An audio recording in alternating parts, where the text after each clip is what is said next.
Okay, so you got shoulder pain.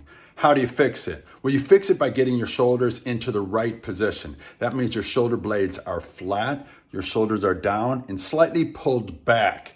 This position here that we're going to take you through will really teach you how to get your body into the right position to strengthen those very muscles that you need to put your shoulders into the right position so then you feel balanced and pain-free.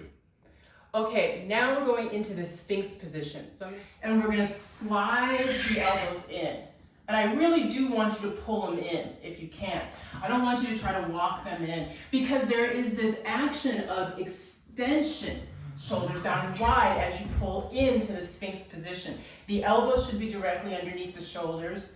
Palms are flat. Shoulders are down and wide, resisting the lower back, tailbone down, lengthening through the crown of the head. That's Sphinx. So now let's talk about some of the common misalignments. The first, and I'm going to kind of go off a little bit here because misalignments can be recognized through discomfort or pain. When you're in the Sphinx position, and I see this and hear this more often than not, is my lower back. Okay, well this is a misalignment, this is a collapse. What that means is we've fallen into more of the misalignment. So now it's uncomfortable. When you have that pain in the lower back here, we have lost extension basically. Now we're collapsing. We're pushing our floating ribs to the floor. It is about working the tailbone down to get out of that misalignment. Okay, so from here, tailbone works down. Get out of the misalignment, work away from the pain. So that's number one. If you have pain there, it's because you're in a misaligned position. Work tailbone down. So now let's go up to the upper body.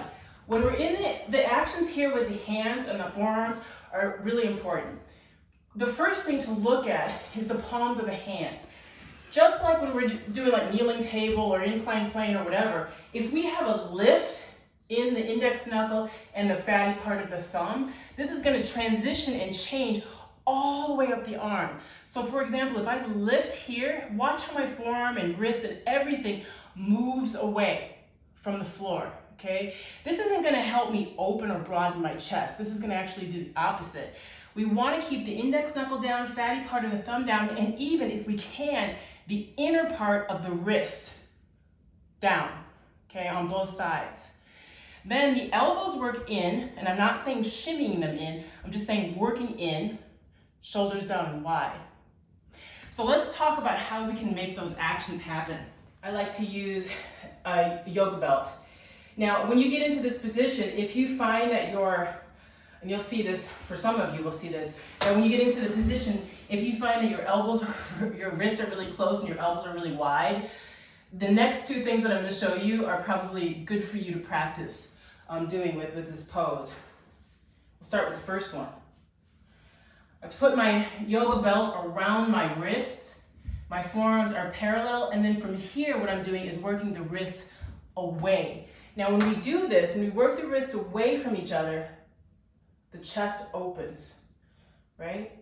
And this is what we're looking for. We want this. We want to move away from this and move more towards this. So working the wrists away does that. Now as you see it simultaneously, if I work my elbows in, I'm in an even better position, all right? So let's try it first.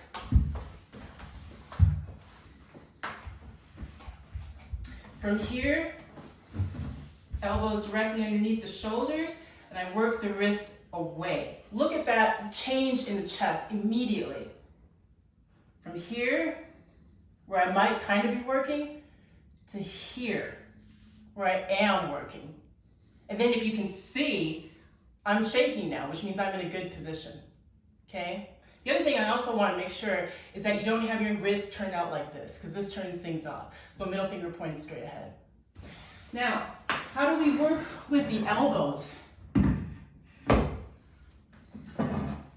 Elbows working in.